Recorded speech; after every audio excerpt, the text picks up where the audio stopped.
morreu livre, sob um sol tranquilo no Brasil, mas com o peso de milhares de almas em sua consciência. Assim terminou a história de Josef Mengele, o médico nazista que transformou a ciência em um instrumento de tortura e que durante décadas conseguiu escapar da justiça enquanto o mundo inteiro o procurava. Josef Mengele nasceu em Günzburg, Alemanha, em 1911. Era o filho mais velho de uma família abastada, dona de uma fábrica de maquinário agrícola. Desde jovem foi brilhante, ambicioso e organizado. Estudou antropologia e medicina em Munique e doutorou-se com honras. Aquela inteligência que poderia ter salvo vidas transformar-se-ia logo no motor de uma das atrocidades mais sombrias da história moderna. Durante os primeiros anos do nazismo, Mengele sentiu-se fascinado pela ideia da pureza racial. A Alemanha, humilhada após a Primeira Guerra Mundial, buscava uma nova identidade, e o nazismo lhe oferecia uma mistura de vingança, poder e misticismo biológico. Mengele encontrou ali seu propósito: usar a medicina para aperfeiçoar a raça ariana. Em 1937, ingressou na SS e pouco depois começou a trabalhar com o Instituto de Herança Biológica e Pureza Racial, dirigido por Ottmar von Verschuer, um cientista obcecado por gêmeos e genética humana. Seu destino ficou selado em 1943, quando foi designado para o campo de concentração de Auschwitz. Lá, o Dr. Josef Mengele tornou-se algo mais que um médico. Tornou-se juiz, carrasco e Deus dentro do inferno. Desde sua chegada, Mengele impressionou seus superiores por sua precisão e disciplina. Sempre vestia-se impecavelmente, com seu uniforme branco, botas reluzentes e um sorriso que gelava o sangue. Os prisioneiros o chamavam de o Anjo da Morte porque, com um simples movimento de sua mão, decidia quem viveria e quem iria diretamente para as câmaras de gás. Para um lado sinalizava a vida, para o outro, a morte. Todas as manhãs, na rampa de desembarque de Auschwitz, os trens chegavam carregados de homens, mulheres e crianças. Mengele os observava como se fossem espécimes de laboratório. Escolhia gêmeos, grávidas, pessoas com malformações ou características físicas incomuns. Levava-os para os pavilhões médicos, onde começava o que ele chamava de investigação científica. Na realidade, seus experimentos eram atos de crueldade disfarçados de ciência. Injeta substâncias nos olhos dos prisioneiros para tentar mudar sua cor. Abria corpos vivos sem anestesia para estudar os órgãos. Infectava crianças com doenças mortais para comparar reações genéticas. Os gêmeos eram sua obsessão. Media seus ossos, os mutilava, os infectava com vírus e, quando um morria, ordenava matar o outro para poder comparar seus órgãos. As enfermeiras e ajudantes o viam agir com serenidade absoluta. Ele tomava notas enquanto os gritos enchiam a sala, como se o sofrimento fosse parte de um cálculo frio. Sua crueldade não era produto do ódio, mas de uma ideia perversa, a crença de que a ciência poderia justificar qualquer horror. Nos testemunhos recolhidos após a guerra, os sobreviventes o descreveram como um homem elegante, culto e encantador. Ele falava com um tom suave, às vezes até amável, antes de ordenar torturas inimagináveis. Essa dualidade, o médico e o monstro, foi o que o tornou uma figura quase demoníaca dentro de Auschwitz. Mengele não apenas executava ordens, era criativo em sua crueldade. Propôs e desenhou novos métodos de seleção, experimentos sobre resistência física, estudos sobre o efeito de químicos e testes com mulheres grávidas. Tudo ficava registrado com precisão em seus cadernos, que mais tarde desapareceriam junto com ele. Quando o Terceiro Reich começou a desmoronar em 1945, Mengele fugiu do campo antes que os soviéticos chegassem. Trocou seu uniforme por roupas civis e misturou-se entre os refugiados. Enquanto outros hierarcas nazistas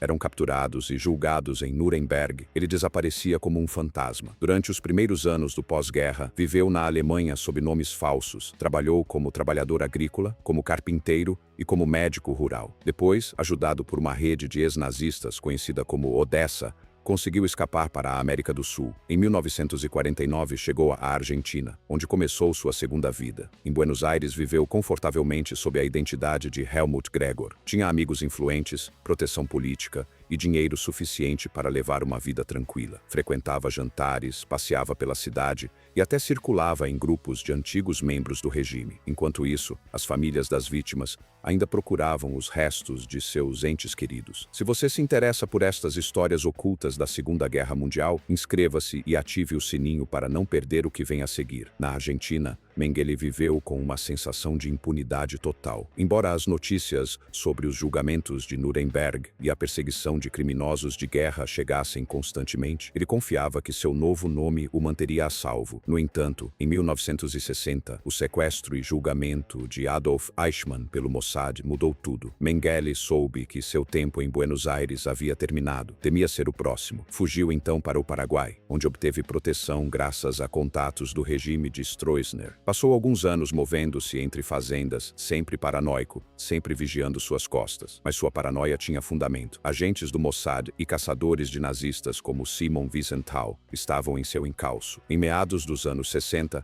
escapou mais uma vez, desta vez para o Brasil. Lá, adotou sua última identidade, Wolfgang Gerhard. Estabeleceu-se em uma zona rural perto de São Paulo e viveu com discrição, ajudado por famílias alemãs que simpatizavam com os nazistas. No Brasil, Mengele envelheceu em silêncio. Continuou escrevendo notas científicas, obcecado em justificar seus experimentos de Auschwitz. Não mostrava remorso. Em seus diários, encontrados anos depois, afirmava que tudo o que havia feito foi pela ciência e pela Alemanha. A falta de culpa era total. Enquanto isso, no mundo, seu nome havia se tornado sinônimo de maldade. O anjo da morte aparecia em livros, filmes e documentários. Cada testemunho dos sobreviventes reforçava a imagem de um homem que havia apagado toda a fronteira moral. Seu rosto, frio e elegante, transformou-se em símbolo do horror médico. Durante mais de 30 anos, Mengele viveu escondido. Mudou de casa constantemente, evitou hospitais e nunca se fotografava. Em 1979, enquanto nadava em uma praia de Bertioga, Brasil, sofreu um acidente vascular cerebral e afogou-se. Tinha 67 anos. Ninguém soube quem ele era realmente até muito tempo depois. Seu corpo foi enterrado sob seu nome falso. Passaram-se 6 anos até que um informe jornalístico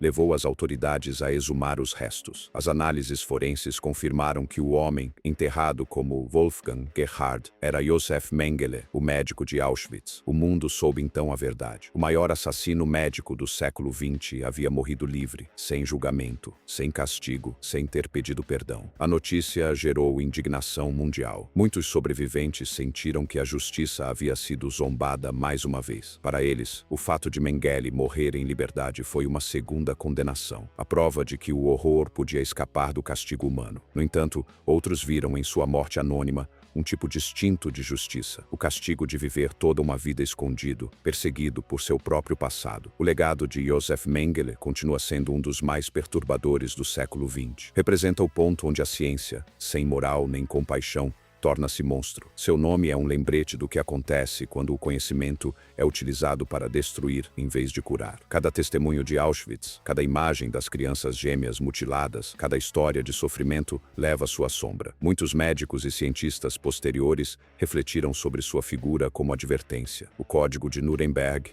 criado após a guerra, foi uma resposta direta a seus crimes. Estabeleceu princípios éticos que proibiam os experimentos sem consentimento humano. De certo modo, a humanidade transformou seu horror em uma norma que hoje protege milhões de vidas. Mas a pergunta que continua pairando é inevitável. Como pôde alguém tão culto e brilhante transformar-se em um símbolo de barbárie? As respostas estão na combinação perigosa de obediência, ambição e poder absoluto. Mengele não foi um louco isolado. Foi o produto de um sistema que lhe permitiu acreditar que o desumano era legítimo, que a dor podia ter justificação científica. Sua história nos recorda que a crueldade nem sempre tem rosto violento. Às vezes, disfarça-se com jalecos brancos, sorrisos educados e palavras de ciência. Essa é a razão pela qual o nome de Josef Mengele continua provocando calafrios mais de 80 anos depois. No fundo, sua vida foi uma fuga constante. De Auschwitz até o Brasil, Mengele correu toda sua vida tentando escapar de algo impossível, seu próprio reflexo, e embora tenha morrido livre, nunca esteve em paz. Seu final, solitário e sem glória, foi uma justiça imperfeita, mas inevitável. Morreu sem julgamentos, sem gritos, sem testemunhas. Mas cada história contada pelos sobreviventes mantém viva sua condenação. Nos laboratórios do inferno que ele criou, ficaram os ecos de sua ciência pervertida. E esses ecos seguem lembrando ao mundo o que ocorre quando a moral desaparece atrás de um microscópio. Você acha que Josef Mengele mereceu um final tão silencioso? Leio você nos comentários. Isto faz parte da nossa história mundial. Se a informação lhe foi interessante, convidamos você a se inscrever no canal e ativar o sininho